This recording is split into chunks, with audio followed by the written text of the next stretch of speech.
अलाउद्दीन खिलजी आया। दूसरों की तरह अलाउद्दीन भी तासवी था, लेकिन लगता है कि इन हिंदुस्तानी मध्य एशियाई बादशाहों के नजरिए अब बदल रहे थे। वो अब हिंदुस्तान को अपना वतन समझने लगे, यहां वो अजनबी नहीं थे। अलाउद्दीन की शादी एक हिंदू औरत से हुई थी और उनके लड़के ने भी वैसा ही किया। मालूम होता है अलाउद्दीन के राज में कुशल शासन व्यवस्था कायम करने की कोशिश की गई।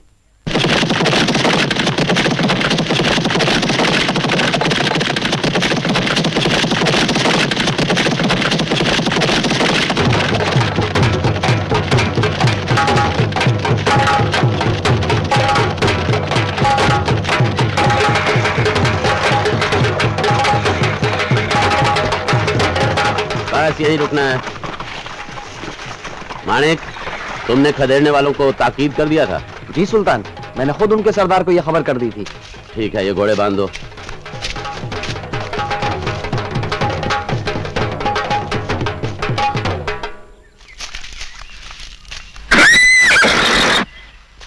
वो रहा।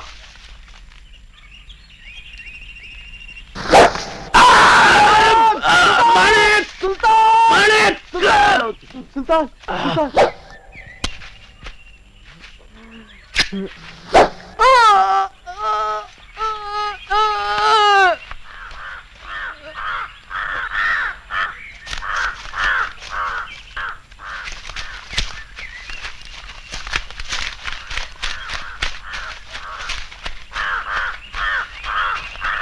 फरियाद सामने से सर कलम कर दूंगा इनका। नहीं हुजूर, आपके चचा तो मर गए हैं, अब सर काटने से कोई फायदा नहीं। इन्होंने मेरे दादा सुल्तान जलालुद्दीन के सर को नेज़े की नोक पे रख के घुमाया था। मैं भी इनके सर की नुमाइश निकलवाऊंगा। नहीं हुजूर, लाश का सर कलम कर देने से कोई फायदा नहीं होगा। बेहतर यह होगा कि आप इजाजत दें और हम इन्हें सालिम दफनाएं। अब तुम इन्हें दफनाओ या चील कौवों को खिलाओ, मुझे तो सिर्फ इनकी मौत से मतलब था।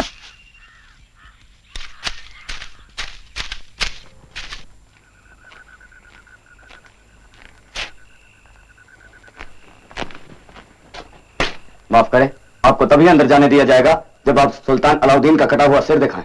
अब हम सुल्तान हैं, हमने खुद उन्हें अपने हाथों से मारा है, इससे बड़ा और क्या सबूत चाहिए? उसे हमारा सर बतौर सबूत चाहिए, क्योंकि उसने हमारा सर अपनी सही जगह पर देखा है। अब और नादानी की जरूरत नहीं है। ये सर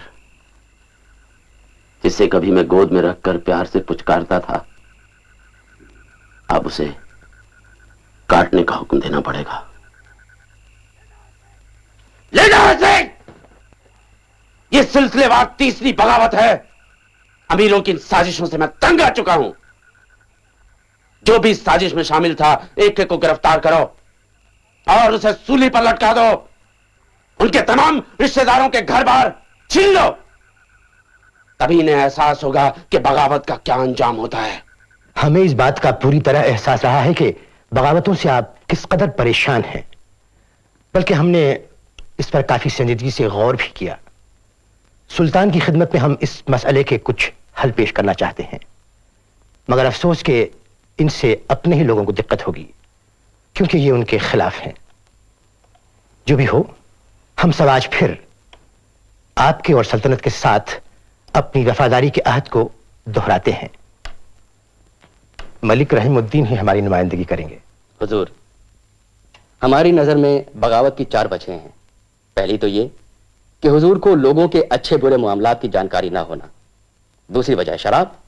लोग अपने घरों में शराब की दावतें करते हैं और फिर मिलकर खिचड़ियां पकाते हैं, मंसूबे बांधते हैं। तीसरी है मलिकों और अमीरों के बीच में रिश्तेदारी और लगाव, और इस वजह से वो हर किसी के घर में हमेशा जाते रहते हैं, और इसलिए जब कभी भी किसी को सजा मिलती है तो उसके साथ हमदर्दी और खून के रिश्ते का इजहार करने 100 लोग खड़े होते हैं। और हुजूर, चौथी वजह है दौलत। अगर लोगों के पास पैसा ना हो तो वो बगावत का ख्याल छोड़ खुद को रोजी रोटी की फिक्र में लगाएंगे। तुमने इन सब बातों पर अच्छी तरह से गौर कर लिया है? हाँ सुल्तान, यही सब मुसीबतों की जड़ है। ठीक है, पहले हमें इन्हें ही दूर करना चाहिए। शराफ काई, आप हाकिम मालगुजारी हैं, हम आपके महकमे से ही शुरू करते हैं। अमीरों के सारे गांव जब्त कर लिए जाएं जो सरकार की तरफ से उन्हें इनाम या वक्फ में दिए गए हैं, और अमीरों को इस बात का यकीन दिलाइए कि उनसे ऐसा कुछ वापस नहीं लिया जा रहा है जिस पर सल्तनत का हक ना रहा हो। दूसरी बात यह कि मैं चाहता हूं आप जासूसों का एक मजबूत जाल फैलाएं। कहां क्या हो रहा है इसके बारे में मुझे पूरी जानकारी मिलनी चाहिए, और यह सब का इंतजाम इस तरह से होना चाहिए कि अमीरों को ख्वाब में भी खौफ रहे कि अगर वो मेरे खिलाफ कुछ कहेंगे तो इसकी खबर मुझे मिल जाएगी। शराब पर सख्त पाबंदी लगा दी जाए, जो भी नशे में पाया जाए उसे सख्त सजा दी जाए। शराब की दावतें बंद। मेरी इजाजत के बिना अमीर मजलिस, बैठक या मेल मुलाकात नहीं कर सकते। निकाह के जरिए रिश्ते कायम करने के लिए भी उन्हें मेरी मंजूरी लेनी होगी। मैं बगावत की बू को अब पूरी तरह से मिटा देना चाहता हूं। जी हुजूर। अंदर से मजबूत होने के बाद ही हम मंगोलों के बार बार हो रहे हमले से अपनी हिफाजत कर सकते हैं। लड़ाई के वक्त सिपाही इकट्ठे करके फौज बनाने से अब काम नहीं चलेगा। हमें मुस्तैद फौज चाहिए जिसमें अच्छे हथियार और फुर्तीले घोड़ों के साथ वो फौज हर वक्त तैयार रहे। सिपाहियों को अच्छी तनख्वाह दो ताकि वो हमेशा दिल्ली में बने रहें। इसमें खर्च बहुत आएगा हुजूर। मुस्तैद फौज का ख्याल तभी मुमकिन है कि हम फौज को तनख्वाहें कम दें, मगर कम तनख्वाह देकर हम उन्हें अपने साथ हमेशा नहीं रख सकते। इसलिए अपना घर बार चलाने के लिए उन्हें गांव जाकर खेतीबाड़ी करनी उनकी अपनी मजबूरी है। मुस्तैद फौज खड़ी की जा सकती है, मगर तब जब हम कम कीमत पर अपने सिपाहियों को अनाज, कपड़े और जरूरतों की चीजें मुहैया कराएं। इसके अलावा और कोई तरीका नजर नहीं आता। आजकल बाजार में कीमतें आसमान छू रही हैं। अकाल पड़े तो लोग भूखे मर जाते हैं। अच्छी बरसात हो तो भी कीमतें कम नहीं होती। ऐसा क्यों? अगर पैदावार ज्यादा हो तो कीमतें गिरनी चाहिए। मगर ऐसा नहीं होता। जब फसल ज्यादा होती है तो दुकानदार कम कीमत लेकर उसे खरीद लेते हैं और बाद में उसे ज्यादा कीमत पर बेच देते हैं। सुल्तान, हमें हर चीज की कीमत तय कर देनी चाहिए और इस बात पर भी नजर रखनी चाहिए कि दुकानदार उसकी कद्र करे। ठीक है, मगर इसके लिए बाकायदा सिलसिला होना जरूरी है। किसान तय की हुई कीमत पर बाजारों में अनाज बेचेगा, शहर में लोग उसे लेकर जाएंगे और तय की हुई कीमत पर दुकानदारों को थोक में बेचेंगे। फिर दुकानदार उसे वाजिब कीमत पर बेचेगा। हर दर पर लोगों को वाजिब मुनाफा होना चाहिए ताकि वो अपना गुजारा कर सके। जरा सोचिए इसमें कितनी दुश्वारियां होंगी। अगर हम पैदावार पर उठाए खर्चों को पैमाना माने तो हर दर पर वाजिब कीमत तय कर सकते हैं। मगर कैसे? हम हिसाब लगाएंगे कि किसी खास चीज को पैदा करने में कितनी लागत आती है, उसकी मजदूरी और उन तमाम खर्चों को भी शामिल किया जाएगा जो उस चीज को बनाने या पैदा करने में किए जाते हैं, और फिर एक जायज मुनाफा जोड़कर कीमत तय की जा सकती है। हुजूर, दखल अंदाजी माफ, लेकिन पूरी तरह मंडी के सहारे रहना भी ठीक ना होगा। इसलिए आप सरकारी गोदाम बनाएं, उसमें अनाज जमा करें ताकि अकाल या नई मुसीबत आने पर रसद की कमी को पूरा किया जा सके। इससे बाजार में अनाज की कमी भी ना होगी और कीमतें भी ना बढ़ने पाएंगी। मुझे ये सारी तजवीजें मंजूर हैं। बिना किसी तरह की दहशत फैलाए हमें फौरन इन्हें अमल में लाना चाहिए और इस कानून के खिलाफ जाने वाले के साथ किसी तरह की हमदर्दी नहीं होनी चाहिए। मलिक काबुल, आप बाजार के आला हाकिम होंगे। अगर कोई सौदागर कीमत में जरा भी हेरफेर करता है तो इसकी जिम्मेदारी आप पर होगी और जुर्म करने वाले को सख्त सजा देना आपका हक होगा। इस बीच हिंदू इस्लाम कबूल करने लगे, लेकिन मजहब बदलने का सिलसिला तेज नहीं था। कुछ लोगों ने अपना धर्म इसलिए बदला कि इस्लाम उन्हें अच्छा लगा, कुछ ने खौफ की वजह से, और कुछ इसलिए मुसलमान हो गए कि विजयी पक्ष के साथ रहने में फायदा होता है। लेकिन असल वजह आर्थिक थी। जो मुसलमान नहीं थे उन्हें एक खास टैक्स देना पड़ता था जिसे जजिया कहा जाता था। जजिया की अदायगी गरीबों के लिए बहुत बड़ा बोझ था। इससे बचने के लिए बहुत से हिंदू मुसलमान हो गए।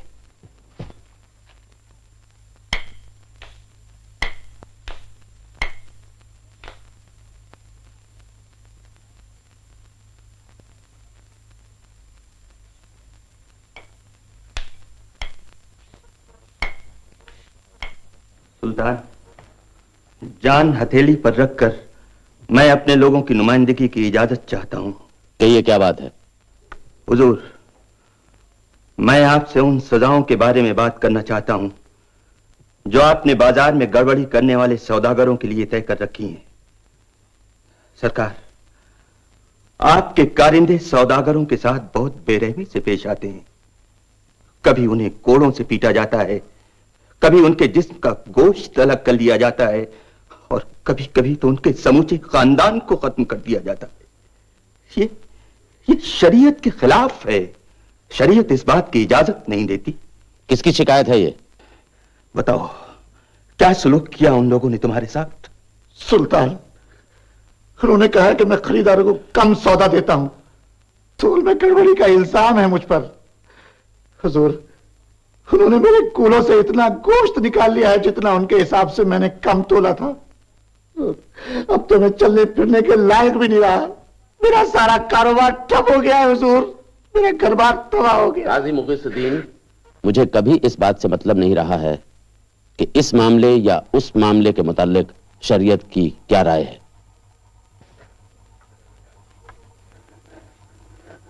मेरे दिमाग में कुछ सवाल घूम रहे हैं, मैं उन पर आपसे मशवरा करना चाहता हूं। हुजूर, शरीयत के बारे में बात न की जाए यही बेहतर होगा, क्योंकि झूठ मैं कह नहीं सकूंगा और सच कहने पर सुल्तान का गुस्सा भड़केगा और मेरी जान पर बनाएगा। आप जो कहना चाहते हैं बेखौफ कहें। मैं सारे अमीरों से इसलिए खिराज मांगता हूं क्योंकि वो किसानों से मनमाना महसूल लेते हैं और ऐश की जिंदगी जीते हैं, मगर हमारे महकमा महसूल में एक जिप्तल तक नहीं देते। बदतमीजी से पेश आते हैं, हुक्मदुली करते हैं। यह कार्रवाई मैंने उन्हें राह पर लाने के लिए की है, मगर आपका कहना है कि यह शरीयत के मुताबिक है। खैर छोड़िए, मेरा एक सवाल यह है कि शरीयत में उन लोगों के लिए क्या सजा तय की गई है जो गबन करें या रिश्वतखोरी के जुर्म में पकड़े जाएं। सुल्तान, इसका जिक्र तो नहीं है। अलबत्ता महसूल का कोई अहलकार अगर खजाने में कम जमा करता है या किसी दूसरे किस्म की हुक्मदूली करता है तो हुक्मरानों से जुर्माना भरने या कैद बामशक्कत की सजा दे सकता है, लेकिन खजाने में की गई हेरा फेरी के लिए हाथ काटने की सजा की इजाजत नहीं है। सुल्तान, मगर मैंने तो हुक्म दिया है कि अगर कोई अहलकार गबन करे तो उसे सख्त से सख्त सजा दी जाए, और ऐसा करने से गबन के मामलों में बेहद कमी हुई है। भाई, मैं उन्हें उनकी जरूरत के मुताबिक माकूल तनख्वाह देता हूं, उसके बावजूद अगर वो बेईमानी करते हैं तो मुझे उन्हें सख्त सजा देनी पड़ती है। मेरा दूसरा सवाल यह है कि जब मैं मलिक था तो पड़ोसी रियासतों पर दावा करके मैंने दौलत जमा की है, उस पर मेरा हक है या वो भी आवाम की दौलत कहलाएगी? सुल्तान, छापों में हासिल की गई दौलत लश्कर इस्लाम की बदौलत हासिल हुई है, इसलिए वो अवाम की मिल्कियत है। काजी मुगीसुद्दीन, तुम अपना सर कलम करवाना चाहते हो? मैंने अपनी और अपने सिपाहियों की जानों पर खेलकर उन लोगों से जिनका दिल्ली में कोई नाम तक नहीं जानता वो दौलत इकट्ठी की है, और आप कह रहे हो कि वो आवाम की मिल्कियत है? आपने शरीयत के बाबत सवाल उठाया था और मैंने वाजिब जवाब दिया। ठीक है, खजाने में मेरा और मेरी औलाद का क्या हक है? लगता है मेरी जिंदगी खत्म हो चुकी है। अगर मैं सच कहूंगा तो आपकी तलवार। मैंने कहा ना बेखौफ कहिए।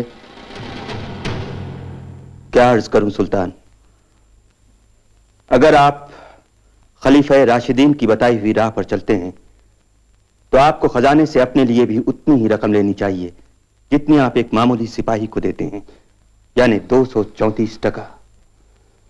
अगर आप बीच का रास्ता अख्तियार करते हैं, यानी खुद को सिपाही से ऊंचा समझते हैं, तो आपको अपने मलिकों के बराबर रकम लेनी चाहिए।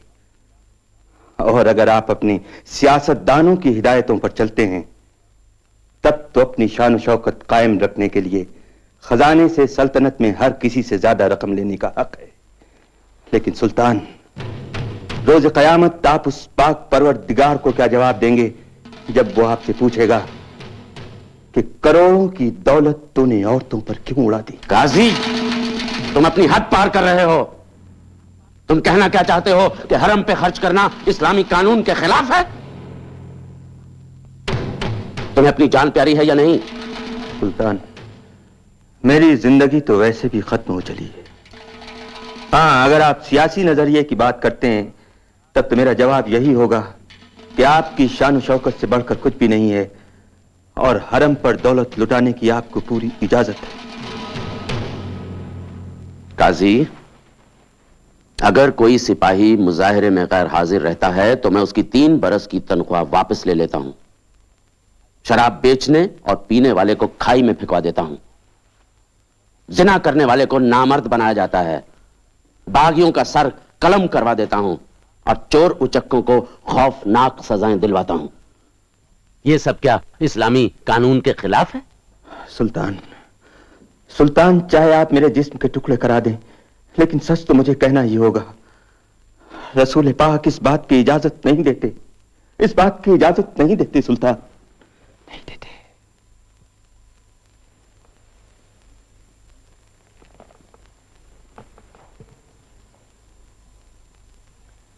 मैंने कभी शरीयत नहीं पढ़ी है। मैं तो अनपढ़ हूं। कहने को मुसलमान हूं क्योंकि बाप दादा मुसलमान कहलाए,